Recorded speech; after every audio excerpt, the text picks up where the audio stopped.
Assalamualaikum warahmatullahi wabarakatuh. Berjumpa kembali dalam mata kuliah International Public Health Issues bersama saya Ian, praktisi apoteker tim dari Ibu Susilawati dalam topik ke-12 minggu ini dengan judul HIV/AIDS.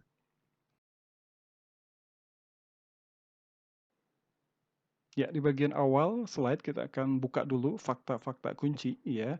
Di sini bisa kita lihat bahwa HIV terus menjadi masalah utama dalam kesehatan masyarakat secara global. Sejauh ini HIV telah merenggut lebih dari 32 juta jiwa, namun dengan meningkatnya akses ke pencegahan, diagnosis, pengobatan, dan perawatan HIV yang efektif, termasuk untuk infeksi oportunistik, infeksi HIV yang telah menjadi kondisi kesehatan kronis yang dapat dikelola, memungkinkan orang dapat hidup dengan HIV untuk menjalani hidup yang lebih panjang dan sehat. Ada sekitar 37,9 juta orang yang hidup dengan HIV pada akhir 2018 sebagai hasil dari upaya internasional bersama untuk menanggapi HIV. Cakupan layanan telah semakin meningkat. Pada 2018, 62% orang dewasa dan 54% anak yang hidup dengan HIV di negara berpenghasilan rendah dan menengah menerima terapi antiretroviral seumur hidup. Sebagian besar wanita hamil dan menyusui yang hidup dengan HIV juga menerima ART yang tidak hanya melindungi kesehatan mereka, tetapi juga memastikan pencegahan penularan HIV ke bayi yang baru lahir.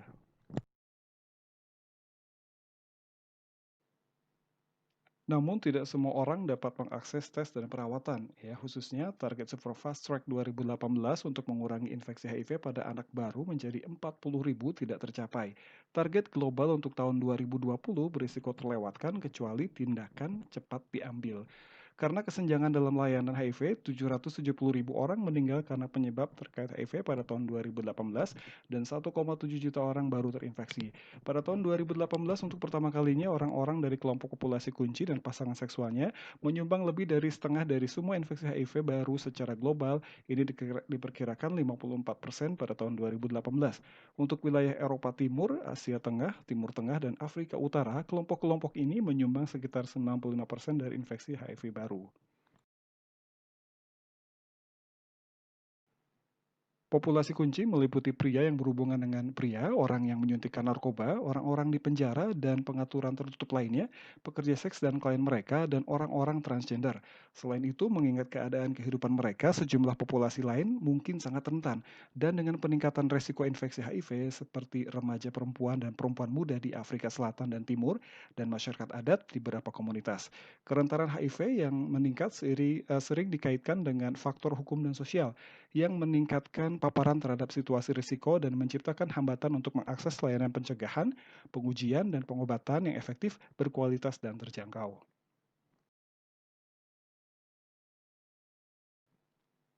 Lebih dari 2/3 orang yang hidup dengan HIV tinggal di wilayah Afrika. Ya, data dari WHO menunjukkan angka 25,7 juta. Sementara HIV lazim di antara populasi umum di wilayah ini. Peningkatan jumlah infeksi baru terjadi di antara kelompok populasi utama. HIV dapat didiagnosis melalui tes diagnosis cepat yang dapat memberikan hasil pada hari yang sama. Ini sangat memudahkan diagnosis dan keterikatan dengan perawatan dan pengobatan. Tidak ada obat untuk infeksi HIV, namun obat antiretroviral atau ARV yang efektif dapat mengendalikan virus dan membantu mencegah penularan ke orang lain.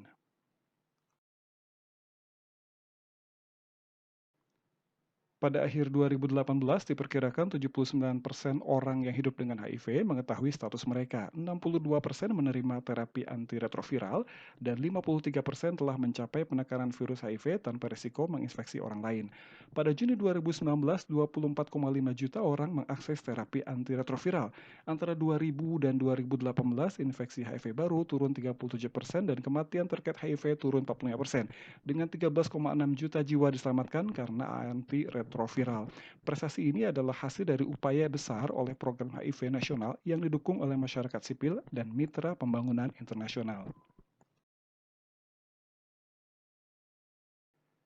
Human Immunodeficiency Virus atau HIV menargetkan sistem kekebalan tubuh dan melemahkan sistem pertahanan manusia terhadap infeksi dan beberapa jenis kanker. Ketika virus merusak fungsi sel-sel kekebalan, individu yang terinfeksi secara bertahap mengalami imunodefisiensi. Fungsi kekebalan biasanya diukur dengan jumlah CD4. Imunodefisiensi meningkatkan kerentanan terhadap berbagai infeksi, kanker, dan penyakit lain yang dapat dilawan oleh orang dengan sistem kekebalan tubuh yang sehat. Tahap infeksi HIV yang paling lanjut adalah sindrom imunodefisiensi atau AIDS, yang bisa memakan waktu 2 hingga 15 tahun untuk berkembang jika tidak diobati, tergantung pada individu. AIDS didefinisikan oleh perkembangan kanker tertentu, infeksi, atau manifestasi klinis parah lainnya. Gejala HIV bervariasi tergantung pada tahap infeksi. Meskipun orang yang hidup dengan HIV cenderung paling menular dalam beberapa bulan pertama setelah infeksi, banyak yang tidak mengetahui status mereka sampai tahap selanjutnya. Dalam beberapa minggu pertama setelah infeksi awal, orang mungkin tidak mengalami gejala atau penyakit seperti influenza termasuk demam, sakit kepala, ruam, atau sakit tenggorokan.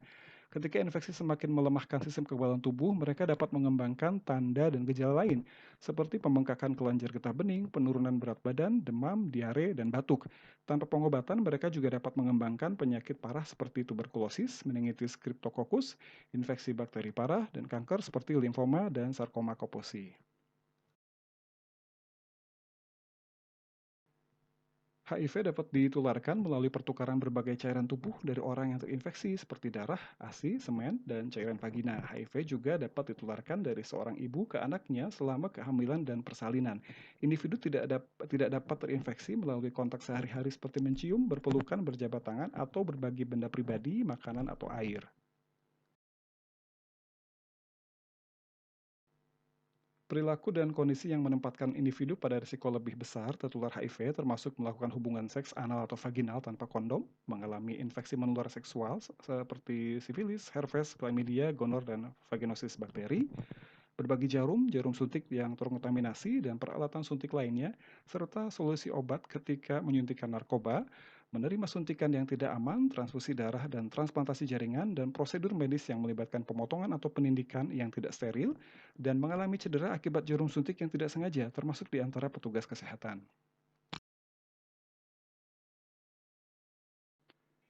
HIV dapat didiagnosis melalui tes diagnosis cepat yang memberikan hasil pada hari yang sama. Ini sangat memudahkan diagnosis dini dan keterkaitan dengan perawatan dan pengobatan. Orang juga dapat menggunakan tes mandiri HIV untuk menguji diri mereka sendiri. Namun tidak ada tes tunggal yang dapat memberikan diagnosis HIV lengkap. Tes konfirmasi diperlukan dilakukan oleh petugas kesehatan yang memenuhi syarat dan divalidasi oleh pusat komunitas atau klinik. Infeksi HIV dapat dideteksi dengan sangat akurat menggunakan tes prakualifikasi WHO dalam strategi pengujian yang disetujui secara nasional. Tes diagnostik HIV yang paling banyak digunakan mendeteksi antibodi yang diproduksi oleh orang tersebut sebagai bagian dari respon imun mereka untuk melawan HIV. Dalam kebanyakan kasus, orang mengembangkan antibodi terhadap HIV dalam 28 hari infeksi. Selama masa ini, orang mengalami apa yang disebut periode jendela, ketika antibodi HIV belum diproduksi dan ketika mereka mungkin tidak memiliki tanda-tanda terinfeksi HIV, tetapi juga ketika mereka dapat menularkan HIV ke orang lain. Setelah infeksi, seseorang dapat menularkan penularan HIV ke pasangan seksual atau narkoba. Setelah diagnosis positif, orang harus diuji ulang sebelum mereka terdaftar dalam perawatan dan pengobatan untuk mengesampingkan potensi pengujian atau kesalahan pelaporan. Khususnya, sekali seseorang didiagnosis dengan HIV dan telah memulai pengobatan, mereka tidak boleh diuji ulang. Sementara pengujian untuk remaja dan orang dewasa telah dibuat sederhana dan efisien, ini bukan kasus untuk bayi yang baru lahir dari ibu yang HIV positif. Untuk anak-anak kurang dari 18 bulan, tes serologis tidak cukup untuk mengidentifikasi infeksi HIV. Tes virologi harus diberikan pada awal kelahiran atau pada usia 6 minggu. Teknologi baru kini tersedia untuk melakukan tes ini di tempat perawatan dan memungkinkan hasil dari hari yang sama yang akan mempercepat hubungan yang tepat dengan perawatan dan pengobatan. Tes HIV harus bersifat sukarela dan hak untuk menolak tes harus diakui. Tes wajib atau paksaan oleh penyedia layanan kesehatan atau otoritas atau oleh pasangan atau anggota keluarga tidak dapat diterima karena merusak praktik kesehatan masyarakat yang baik dan melanggar hak asasi manusia. Teknologi baru untuk membantu orang menguji diri sedang diperkenalkan, dengan banyak negara menerapkan swauji sebagai opsi tambahan untuk mendorong diagnosis HIV. Tes mandiri HIV adalah proses di mana seseorang yang ingin mengetahui status HIV-nya mengumpulkan spesimen, melakukan tes, dan menginterpretasikan hasil secara pribadi atau dengan seseorang yang mereka percayai.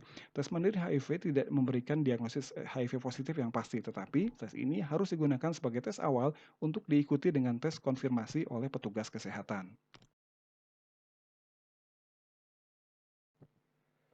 Pasangan seksual dan pasangan yang menyuntikkan narkoba dari orang yang didiagnosis dengan infeksi HIV memiliki kemungkinan lebih besar untuk menjadi HIV positif.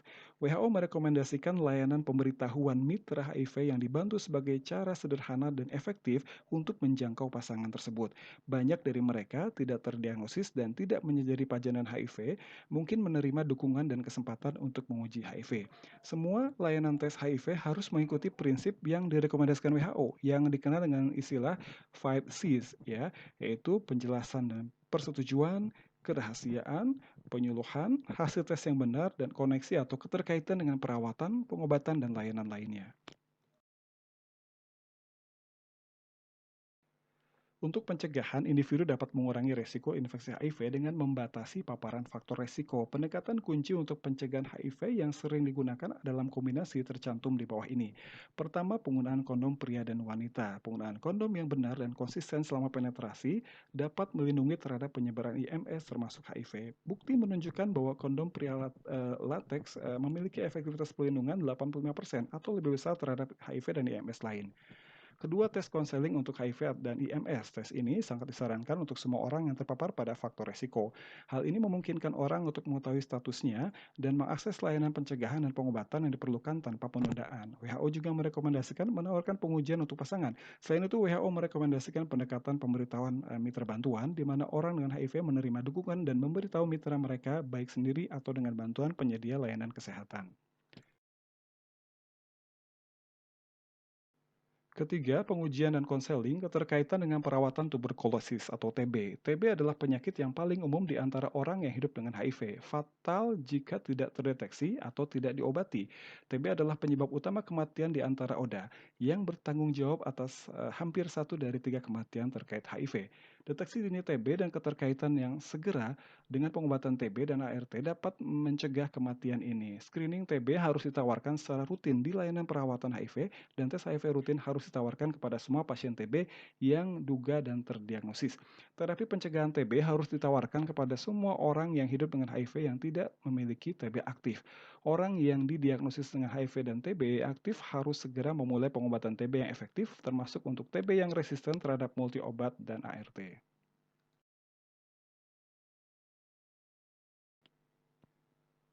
Keempat, sunat laki-laki medis sukarela. Ya, sunat ini mengurangi resiko infeksi HIV yang didapat secara heteroseksual pada laki-laki sekitar 60%. Sejak 2007, WHO merekomendasikan sebagai strategi pencegahan tambahan. Ini adalah intervensi pencegahan utama yang didukung di 15 negara di Afrika Timur dan Selatan dengan prevalensi HIV yang tinggi dan tingkat sunat laki-laki yang rendah.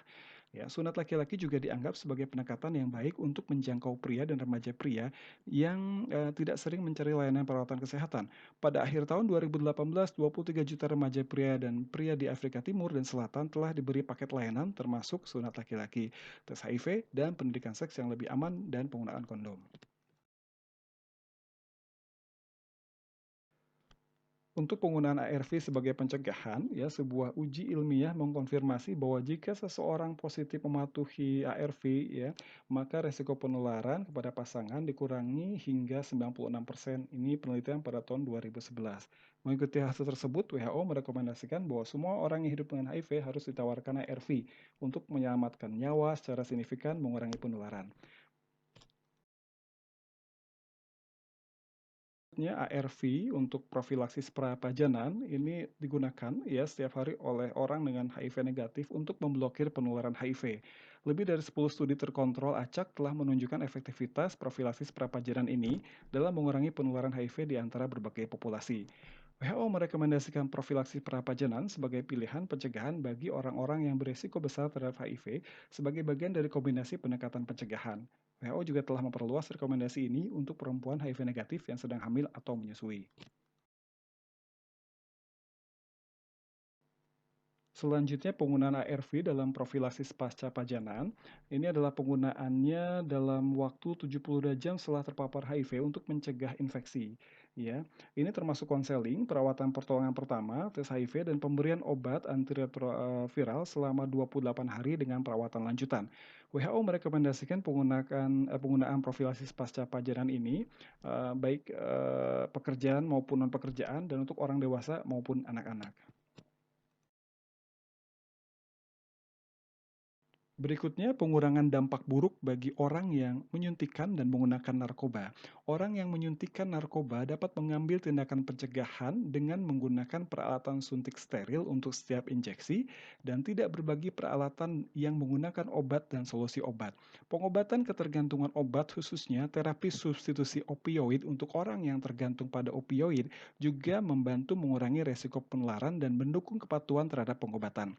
Paket komprehensif intervensi pencegahan dan pengobatan untuk orang yang menyuntikkan narkoba ini termasuk program jarum dan jarum suntik, terapi substitusi opioid untuk orang yang tergantung pada opioid, dan pengobatan ketergantungan obat berbasis bukti lainnya, tes dan konseling HIV, perawatan dan pengobatan HIV, informasi dan pendidikan pengurangan risiko, dan pemberian naloxone untuk mencegah overdosis opioid, akses ke kondom, dan manajemen IMS, TB, dan hepatitis virus.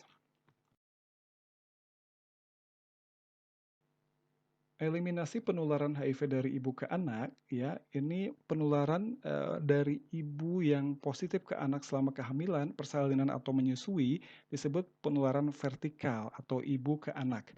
Dengan tidak adanya intervensi selama tahap ini, tingkat penularan dari ibu ke anak berkisar antara 15 sampai 45%. Ya, resiko ini hampir bisa dihilangkan jika ibu dan bayinya diberikan obat ARV sedini mungkin dalam kehamilan dan selama masa menyusui. WHO merekomendasikan ARV seumur hidup untuk semua orang yang hidup dengan HIV terlepas dari jumlah CD4 mereka dan tahap klinis penyakit. Ini termasuk wanita hamil dan menyusui. Pada 2018, 82% dari perkiraan 1,3 juta wanita hamil yang hidup dengan HIV secara global menerima ARV untuk mencegah penularan kepada anak-anak mereka. Semakin banyak negara dan wilayah mencapai tingkat penularan vertikal ibu anak yang sangat rendah, dengan beberapa divalidasi secara formal untuk menghilangkan penularan vertikal ibu ke anak sebagai masalah kesehatan masyarakat. Beberapa negara dengan beban infeksi HIV yang tinggi juga mengalami kemajuan di sepanjang jalan menuju eliminasi.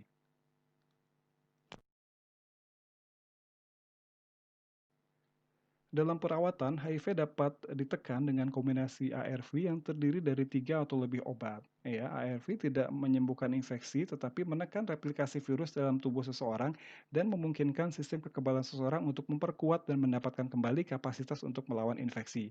Pada tahun 2016, WHO merekomendasikan bahwa semua orang yang hidup dengan HIV diberikan ARV seumur hidup, termasuk anak-anak, remaja, dan orang dewasa, dan wanita hamil dan menyusui, terlepas dari status klinis atau jumlah CD4. Pada pertengahan 2019, 182 negara telah mengadopsi rekomendasi ini, mencakup 99% dari semua orang yang hidup dengan HIV secara global. Pedoman pengobatan HIV mencakup pilihan ARV alternatif baru dengan tolerabilitas yang lebih baik, kemanjuran yang lebih tinggi, dan tingkat penghentian pengobatan yang lebih rendah bila dibandingkan dengan obat yang direkomendasikan sebelumnya. WHO merekomendasikan penggunaan efavirenz berbasis dolutegravir atau dosis rendah untuk terapi lini pertama dan raltegravir dan darunavir atau ritonavir untuk terapi lini kedua. Transisi dari dolutegravir telah dimulai di 80 negara berpenghasilan rendah dan menengah dan diharapkan untuk meningkatkan daya tahan pengobatan dan kualitas perawatan bagi orang yang hidup dengan HIV. Meskipun ada perbaikan, pilihan terbatas tetap untuk bayi dan anak kecil. Untuk alasan ini, WHO dan mitra mengkoordinasikan upaya untuk memungkinkan pengembangan yang lebih cepat dan lebih efektif dan pengenalan formula pediatrik yang sesuai dengan usia untuk obat ARV. Selain itu, 1 dari 3 orang yang hidup dengan HIV hadir untuk dirawat dengan penyakit lanjut dengan jumlah CD4 rendah dan beresiko tinggi terhadap penyakit serius dan kematian. Untuk mengurangi resiko ini, WHO merekomendasikan bahwa orang-orang ini menerima paket perawatan yang mencakup pengujian dan pencegahan infeksi serius paling umum yang dapat menyebabkan kematian seperti TB dan meningitis Cryptococcus selain terapi antiretroviral. Secara global, 23,3 juta orang yang hidup dengan HIV menerima terapi antiretroviral pada tahun 2018. Ini setara dengan tingkat kecakupan antiretroviral terapi global sebesar 62%. Namun upaya lebih lanjut diperlukan untuk meningkatkan pengobatan, terutama untuk anak-anak dan remaja. Hanya 54% anak-anak dan remaja yang menerima terapi antiretroviral pada akhir 2018. Berikutnya adalah memperluas akses ke perawatan adalah jantung dari serangkaian target untuk tahun 2020, yang bertujuan untuk membawa dunia kembali ke jalurnya untuk mengakhiri epidemi AIDS pada tahun 2030. Sebagai tanggapan WHO, Majelis Kesehatan Dunia ke-69 mendukung strategi sektor kesehatan global tentang HIV untuk 2016-2021 yang baru. Strategi ini mencakup 5 arahan strategis yang memandu tindakan prioritas oleh negara dan oleh WHO selama 6 tahun. Arahan strategisnya adalah informasi untuk tindakan terfokus, ya, ketahui epidemi dan respon kita, lalu intervensi untuk dampak mencakup berbagai layanan yang dibutuhkan, memberikan keadilan mencakup populasi yang membutuhkan layanan, pendanaan untuk keberlanjutan mencakup biaya layanan, dan inovasi untuk akselerasi melihat ke masa depan. WHO menjadi sponsor untuk program gabungan PBB untuk AIDS atau UNAIDS. Dalam UNAIDS, WHO memimpin kegiatan pengobatan dan perawatan HIV serta koinfeksi HIV dan TB dan secara bersama-sama mengkoordinasikan pekerjaan penghapusan transmisi dari ibu ke anak bersama UNICEF.